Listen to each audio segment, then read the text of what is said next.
noches. Estamos prosiguiendo con el curso de preparación para el examen de la magistratura.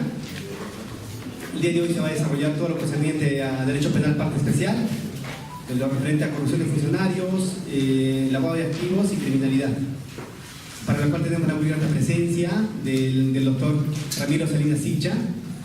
Todos nosotros lo conocemos. El doctor es docente de la Academia de la Magistratura, es docente de posgrado de la Universidad de San Marcos, es autor de innumerables libros en materia penal, parte especial.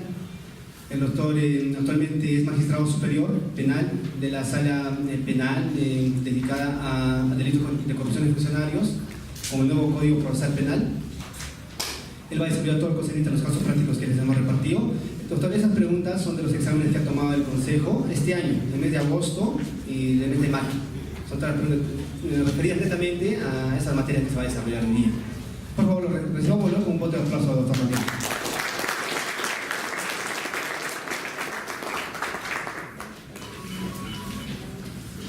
Bueno, buenas noches. En primer término debo disculparme por la hora. El tráfico me ha dificultado que llegue a la hora. Y si no venía caminando, seguramente seguirían esperando. Así que el límite es terrible. Por eso incluso yo no tengo carro. Yo no tengo carro. Porque si no, también por cuidar el carro estaría todavía en el tráfico. Fíjense, bueno. Y luego debo agradecer a los organizadores de este evento académico por haberme invitado para compartir con ustedes algunas ideas sobre el derecho penal, en este caso sobre el derecho penal parte especial, y específicamente, como ya han escuchado, vamos a referirnos a delitos de corrupción de funcionarios, a lavado de activos y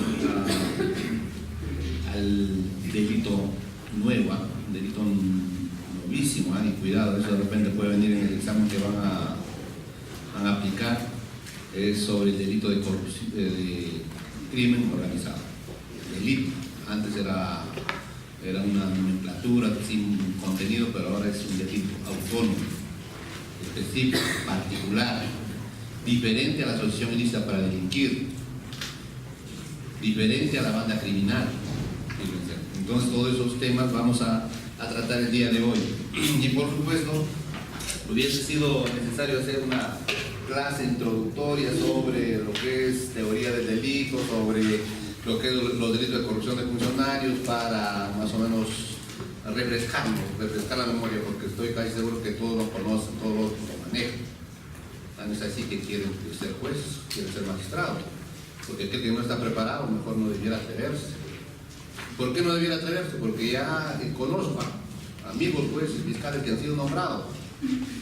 ¿Cómo sufren en la judicatura o en la fiscalía? Es un infierno para ellos. Es un infierno. ¿Y por qué? Porque si les cae un caso más o menos complejo, dicen que o le echan la culpa a Dios o le echan la culpa a sus superiores. Que por qué me tiene que tocar a mí, como al otro le toca casos fáciles y a mí me toca casos complicados.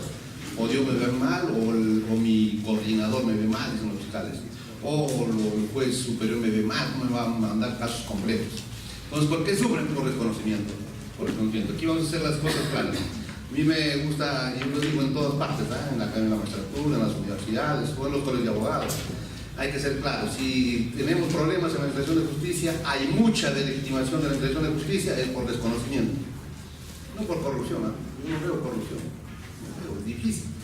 Es difícil que vea yo a un juez o un fiscal que esté recibiendo dinero, pero lo que veo es mucho desconocimiento, mucha ignorancia. Y eso no puede pasar. Y eso yo incluso le atribuyo la responsabilidad al Consejo Nacional de la Magistratura. ¿Por qué? Porque nombra a jueces fiscales que no debieran estar en la judicatura. Muchos problemas nos causan. Yo me siento mal cuando resuelven mal los jueces o los fiscales acusan mal, y como sido fiscal también tengo vergüenza ajena.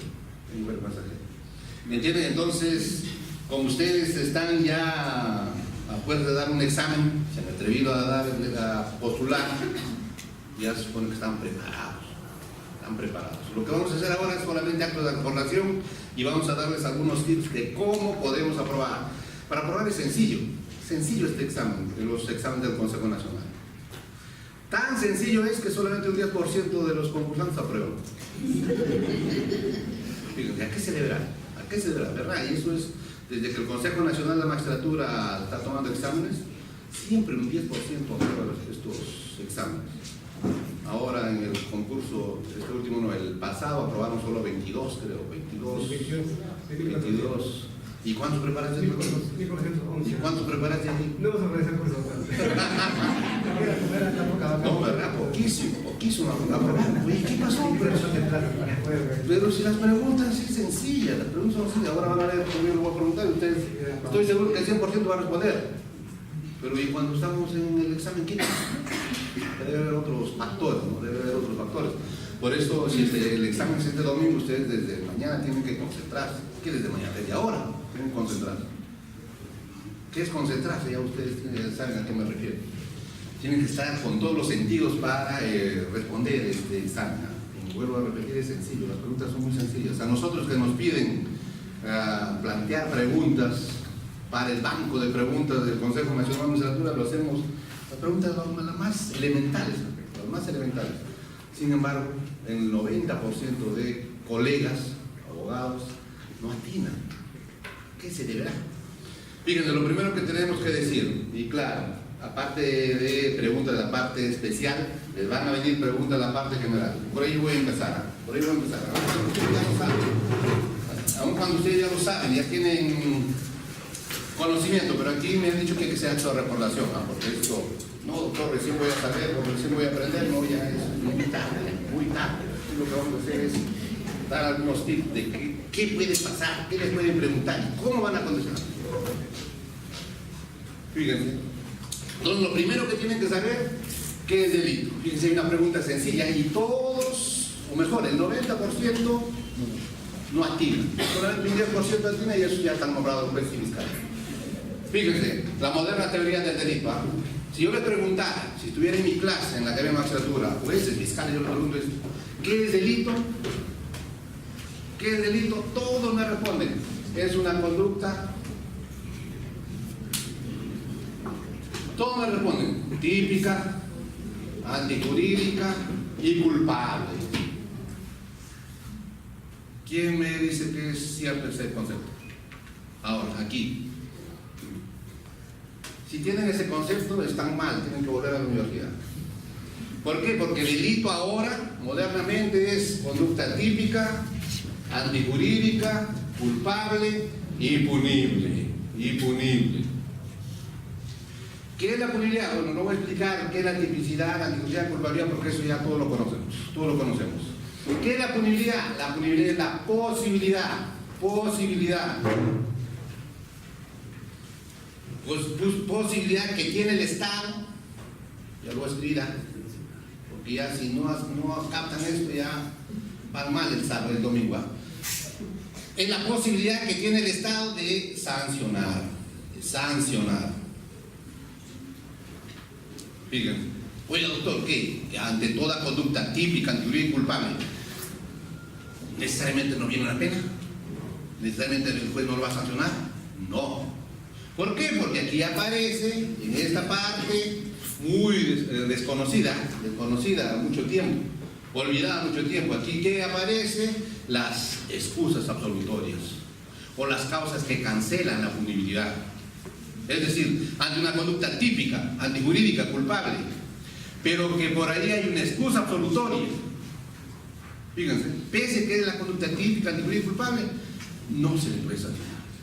Oiga, ¿por qué? Porque el Estado se ha autolimitado. El Estado dice, en estas circunstancias, en estas condiciones, ese ilícito típico, antijurídico, culpable, no es punible.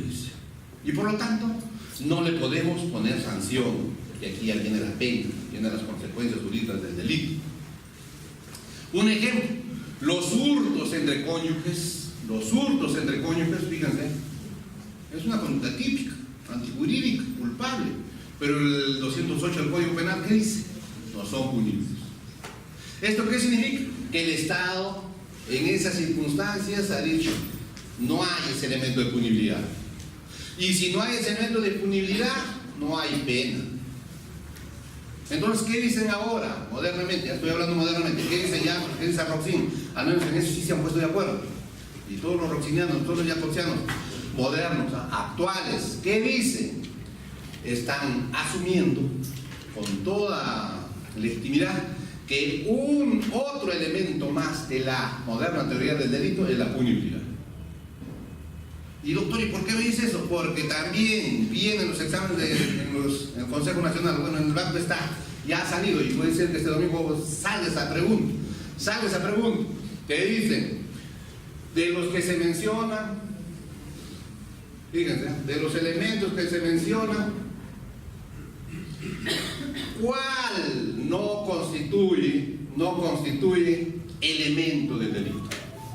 Y te ponen acción, te ponen tipicidad, te ponen antijuridad y te ponen punibilidad. Fíjense. Y el Consejo parece que ya sabe, parece que quiere eliminar el 90% y no quieren que pasen muchos a la entrevista. ¿Por qué? Porque el 90% dice, acción sí es elemento A. Fíjense, aquí no hay nada de acción, pero dice sí es elemento. Entonces tipicidad sí es, antijuridad sí es, y todo el mundo marca. Punibilidad no es elemento. Y errada esa respuesta. Por eso empiezo por ahí. Es un elemento más de la punibilidad. La punibilidad es un elemento más de la moderna teoría del delito. Entonces, ¿cuál no será elemento de la teoría del delito? La acción. La acción. ¿Cómo, doctor? ¿La acción no va a ser elemento? No es elemento. Más bien, la acción es la conducta. Es la conducta. La acción es el hecho que va a ser luego calificado por el jurista, sea fiscal, juez, abogado, va a ser calificado para ver si es delito. A ver, vamos a ver si reúne las condiciones de tipicidad, antijuridad, culpabilidad y punibilidad. Si reúne todas esas condiciones, delito, y por lo tanto merece pena, por lo tanto hay que imponerle pena. Fíjense, ¿entienden? Entonces, cuidado con esa pregunta, es muy sencilla, pero ¿cómo nos equivocamos? Pero nos equivocamos, ¿por qué? Porque también, pues, la culpa lo tenemos los profesores, la culpa lo tenemos nosotros, los profesores. ¿Por qué? Porque yo he ido a las universidades del interior del país, y aquí mismo en San Marcos hay colegas que todavía siguen repitiendo que el delito es una conducta típica, antijurídica y culpable. Y le digo, por ejemplo, a Wittgenstein, le digo, doctor, ¿y la punibilidad? No, me dice, eso es la pena, eso es la pena. ¿Qué cosa? La pena es consecuencia jurídica del delito, es otra cosa. La punibilidad, por supuesto, ¿y a qué me está discutiendo? Yo sí no discuto, yo sí sigo mucho a Manuel Atienza. Las discusiones son inútiles, nada más está a su posición, y si no lo captan, es su problema. Tú sigue adelante. ¿Entienden? Entonces, la punibilidad como un elemento más de la teoría del delito. Y vuelvo a decir, en las universidades siempre repiten conducta típica, antijurídica y culpable, y así nos han formado a nosotros también. Y a mis hijos también lo están formando. Digo a mis hijos porque tengo 2 hijos en la universidad y me la siguen repitiendo eso. Y entonces esos profesores se han quedado, ¿qué? ¿En qué año se han quedado? En 1901. Fíjense, 1901. Desde 1901, con Liz Belling, se viene repitiendo ese concepto. Conducta, delito, típica, antijurídica y culpable. Típica, jurídica y culpable. Y ustedes, para que se den cuenta que no habrá cambiado nada el derecho penal desde 1901, ha cambiado una barbaridad. Cambiaron, hemos pasado por los causalistas, los finalistas, y hemos llegado ahora al funcionalismo. Y el funcionalismo ahora está dividido entre los radicales y los moderados. Bueno, en todos los funcionalistas radicales y moderados han invocado, han legitimado, han impuesto, han legitimado y están convenciendo que hay otro elemento, la punibilidad. No se olviden de ese elemento. Este elemento en todas partes ahora, último ya los profesores lo estamos poniendo para que ya los penalistas o los especialistas penales creen conciencia, asuman como un elemento más. No, doctor, está errado, ¿cómo va a ser? Bueno, pero eso es, así está, ese es el estado de la cuestión. De aquí, doctor, a 10, 15 años ahora mismo no se sabe, no se sabe. Fíjense, por ahí vamos a empezar. Segundo, ¿qué más podemos decir del estado de la cuestión, de la gran parte general del derecho penal? Lo que está de moda también y que puede venir preguntas en su examen es la imputación objetiva.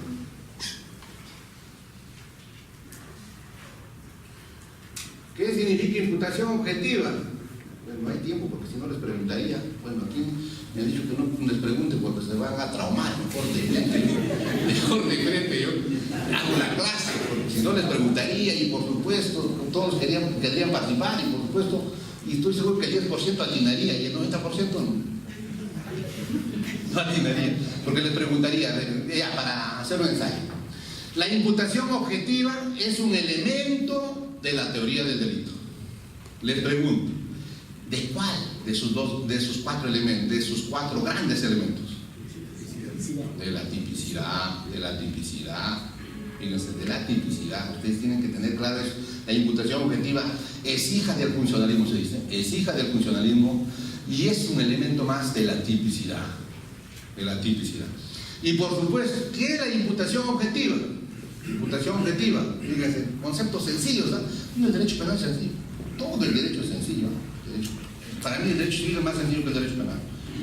Por ejemplo, todas las preguntas de civil las respondía. La pregunta penal, por estar pensando, reflexionando, he errado algunas veces. ¿Entienden? Entonces, la imputación objetiva es hija del funcionalismo. ¿En qué consiste? Es sencillo. En el aumento de un riesgo jurídicamente aceptado o en la creación de un riesgo jurídicamente que no es aceptado. ¿Cómo es ese el aumento? Por ejemplo, todos tienen ustedes su vehículo, están manejando y por supuesto manejar vehículos en las carreteras del Perú es peligroso, es una actividad peligrosa, pero en una velocidad controlada está aceptada. Como que el Estado dice, bueno, es peligroso, pero hay que controlar, hay que evitar que se cause accidentes, pero no lo podemos frenar. No podemos decir, como es difícil, como es peligroso manejar vehículos, que nadie tenga vehículos. No se puede decir, porque la sociedad no avanzaría, la sociedad no se desarrollaría. Entonces los estados han aceptado esa actividad peligrosa, pero dentro de parámetros controlados, parámetros precisos. Y por eso la ley de tránsito dice, cuando pasemos por la puerta de un colegio, máximo de velocidad 20 km por hora. U otro dice 15 km por hora. Por supuesto, fíjense, la actividad peligrosa está aceptada, pero dentro de esos parámetros. Oiga, y un chofer viene y se sobrepasa esa velocidad, es decir, no va por 20 kilómetros, sino por 25 kilómetros por hora, y a consecuencia de ese aumento atropella a un niño o a un transeúnte, se le puede imputar objetivamente ese resultado. ¿Entienden? Entonces, la imputación objetiva es su concepto, pero no hay ningún problema.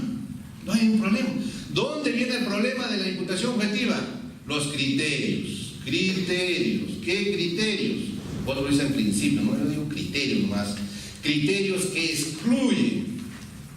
¿Qué excluye el doctor? La imputación objetiva. ¿Qué criterios? ¿Cuántos criterios tenemos? 4 criterios, ¿ah? 4 criterios.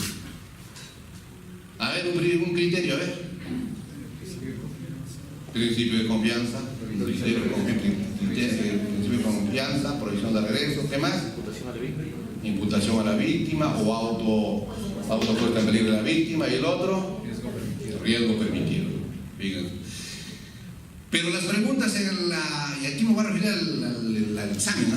Aquí me han dicho que ustedes están listos ya para dar su examen. Vamos a recordar. Las preguntas que vienen incluso para supremos, para jueces supremos, fiscales supremos, tienen que ver con provisión de regreso o autopuesta en peligro y principio de confianza. Fíjense el ejemplo, ustedes seguramente revisaban, y eso todo no lo he revisado. Revisen los exámenes del Consejo Nacional, que incluso los aplicados a Supremos, esos también lo aplican a las otras instancias, Entonces, fíjense, también los Supremos un 10% nada más aprueban. Fíjense un caso que les puede salir a ustedes también, ustedes tienen que responder atinadamente. Juan, no voy a decir el caso en concreto, no voy a decir los nombres del caso ya, vamos a cambiar de nombres. Juan tiene conocimiento, o se ha enterado que cuando sale a trabajar, su cónyuge hace pasar a su vecino Pedro a su casa, a tener relaciones sexuales. Entonces Juan, ya avisado, prepara y dice, pues voy a cogerle con la mano en la masa y lo voy a matar. Por supuesto, entonces Juan un día sale de su casa diciendo, voy a mi trabajo. Se va a su trabajo, pero no va a su trabajo. A 2 o 3 cuadras se da la media vuelta y regresa a su casa. Y sorpresa, efectivamente encuentra a su cónyuge con el vecino. Y por supuesto, una vez que lo ve, sale corriendo de su casa y al frente hay una tienda que venden cuchillos. Por supuesto, dame ese cuchillo, ¿cuánto está? 10 soles. Y el vendedor le dice, ¿qué va a hacer el vecino con ese cuchillo? Voy a matar a mi mujer. Sí, el vendedor le da igual. Y por supuesto, con ese cuchillo viene y mata a uno de ellos. Entonces las preguntas la primera pregunta, ¿a título de qué responde el vendedor de cuchillos?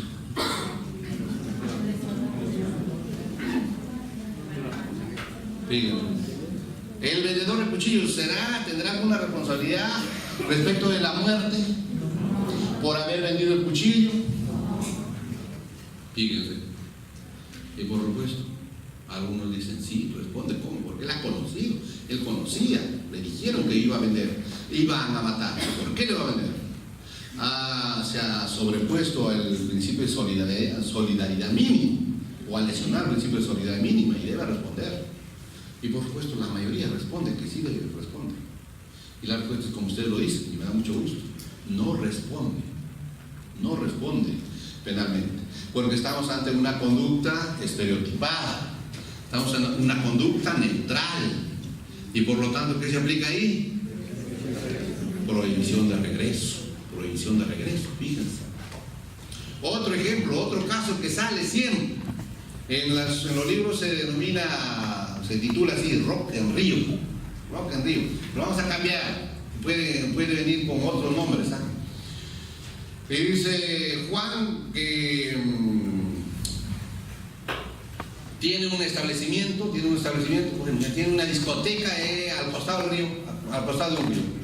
Y por supuesto convoca una fiesta, convoca al mejor grupo chichero de Lima. Y por supuesto todo el mundo quiere ir a la fiesta.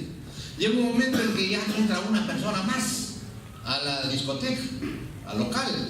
Y por supuesto el empresario ordena a sus vigilantes que cierren la puerta, que no dejen pasar a nadie. Entonces queda mucha gente afuera y en lugar de irse a su casa, la gente afuera quiere divertirse, quiere bailar, y muchos compran su cerveza y comienzan a bailar sobre un puente que cruza la ciudad al local, y comienzan a bailar. 2, 3 de la mañana, el puente se molesta y por supuesto se cae, y muchos de los bailantes se ahogan, otros quedan lesionados. Y por supuesto se inicia un proceso penal. ¿Y quién va preso? Es un caso real, esto ocurrió en Ancash ya. Preso el dueño del local, el administrador y los vigilantes. Presos, han estado como 6 años presos. Porque el juez, bueno, fueron procesados con el código de 1940, es decir, un proceso sumario. La sala de apelaciones de Huaraz confirmó la sentencia. Sin embargo, siempre, como digo yo, Dios es grande, por ahí siempre hay un abogado inquieto, se va a la Corte Suprema por queja excepcional. Y de esa forma llega a la Corte Suprema y la Corte Suprema dice, ¿qué están haciendo aquí? ¿Por qué han condenado al administrador? ¿Por qué han condenado a los vigilantes? ¿Por qué han condenado al dueño de la reunión? Si ellos nada tienen que ver con el puente. Nadie en el puente está más allá, ellos no dominan el puente. Y entonces comienzan a aplicar. ¿Qué aplicaron ahí? Autoprotección a la víctima. Fíjense, eso es el año 98. Estamos hablando ya de estas instituciones, están desde el año 90, 95 hacia adelante. En el Perú, oigan, en Alemania es de 1960, 65 hacia adelante. Fíjense. Entonces ahí en ese caso, fíjense, la gente por desconocimiento, por eso empecé por ahí también la clase, por desconocimiento de fiscales, jueces, estaban presos la gente, presos, y desconocimiento también de los abogados, porque los abogados, ¿cómo van a dejar que su patrocinado esté preso por un hecho donde a él no se le puede atribuir responsabilidad. No hay imputación, no se le puede imputar objetivamente ese resultado. ¿Por qué? Porque no han creado un peligro, no han aumentado un peligro. No, doctor, pero ellos pusieron la música, pues y eso ya creo, pero nada. El puente está, ¿y por qué la víctima es responsable de ese resultado? Porque todo el mundo sabe pues que los puentes no son para bailar. Todo el mundo sabe que los puentes solo sirven para cruzar de un lado a otro, no para bailar. Y pues si te pones a bailar, asumes las consecuencias. Fíjense. Hay otro ejemplo que le puede salir, le estoy poniendo ejemplos, pero me da gusto que estén respondiendo bien. Está muy bien, entonces ahora vamos a superar el 10%. Eso me va a dar gusto el lunes o más que me entere. Y van a ver, ustedes van a ver, y claro, el 10% está aquí en esta hora, y eso me da gusto. Y entonces, otro ejemplo es un médico, por supuesto, está en su casa durmiendo, está feliz y le llaman de la clínica. Doctor, tenemos una emergencia, tiene que operar a una persona que ha llegado mal. ¿Y sobre qué va a ser la operación? Bueno, es que es un apendicitis, doctor. Ya es sencillo, ya voy. Ya que preparen todo, ya voy. Y por supuesto el médico sale de su casa, va a la clínica y dice, ¿dónde está? En la sala de operaciones número 2. Se va a la sala de operación número 2 y él no mira el enfermo, no mira el paciente, de diferente, entra, y esto está todo protocolizado, entra a una habitación donde lo único que hace es estirar las manos. Y ya una técnica le está vistiendo. Y la técnica le está poniendo, ¿cómo se llama lo que se pone aquí? La mascarilla, todo. Y el médico sale, por supuesto, ¿dónde es? Allá. Y por supuesto llega y de frente, ¿dónde es? ¿Dónde hay que operar? Y ve nada más, porque ya está señalado, y lo único que hace es estirar la mano atrás. Y ya sabe ya que de atrás le van a dar los instrumentos. Bisturí, y ya de atrás ya otro, un técnico, no sé, hombre, mujer, ya le está alcanzando ya. Hilo, todo. Y él ni mira, ¿quién será? Nada. Es un protocolo así, estira. Y por supuesto termina, opera y se va. Y vuelve al lugar, nuevamente estira la mano para que no desvista. Y se despide y se va. Él no ha visto hoy, le habrán puesto anestesia. Ya estará listo, no lo ha visto. No ha visto qué instrumental médico han utilizado. Eso no es su función, no es su rol. Porque él sabe que ya hay otro personal que se encarga de esas circunstancias, de esos aspectos. Y por supuesto se va. Y al día siguiente le llaman a su casa. Doctor, la policía ha venido. ¿Qué ha pasado? La policía ha venido porque se acuerda del paciente de anoche. Sí, esa es mi mejor operación que he hecho en mi vida. He soñado todavía con ese paciente. ¿Cómo está? Ha fallecido, doctor. ¿Qué cosa? Y a consecuencia de eso, la policía y la fiscalía le están buscando, doctor, porque usted es el principal responsable. Y por supuesto el médico, asustado, va a su doctor, va a usted, un abogado, o dice, no, tienes que esconderte, yo voy a arreglar la situación, yo voy a ver qué está pasando. Y por supuesto el médico, que hace caso a su abogado, se esconde. Y la policía dice, se esconde, no quiere dar la cara, más responsable todavía. Como dicen ellos, lo empapelan, peor, lo empapelan. Entonces ahí se hace todo el proceso. Fíjense ahí en un proceso, médico, anestesista, todos los enfermeros que han estado ahí, otro médico que fue a acompañar nada más y que estaba de mirón, también procesado por homicidio culposo. Fíjense, y entonces ahí ya, y estos casos, fíjense, llega hasta la Corte Suprema y yo digo, ¿por qué tiene que llegar estos casos a la Corte Suprema? Aquí los jueces de primera instancia o segunda instancia no somos capaces de aplicar estos conocimientos. Fíjense, la Corte Suprema, recién llega a la Corte Suprema y la Corte Suprema dice, a ver, vamos a ver, si el médico puede responder penalmente por ese resultado, es decir, si a este médico le podemos atribuir ese resultado dañoso. A ver, vamos a su rol, a su protocolo, y por supuesto el protocolo dirán, no lo han apuntado, ahí está en el expediente, ahí está en la carpeta, pero nadie lo ha estudiado, nadie le ha dado importancia. El médico que no es acta, el médico. Nosotros lo dimos confirmando todo. ¿Qué acta? El acta de protocolo médico, el acta de protocolo. protocolo, tenés que firmar. No, se supone que ya todo está, todos los protocolos están.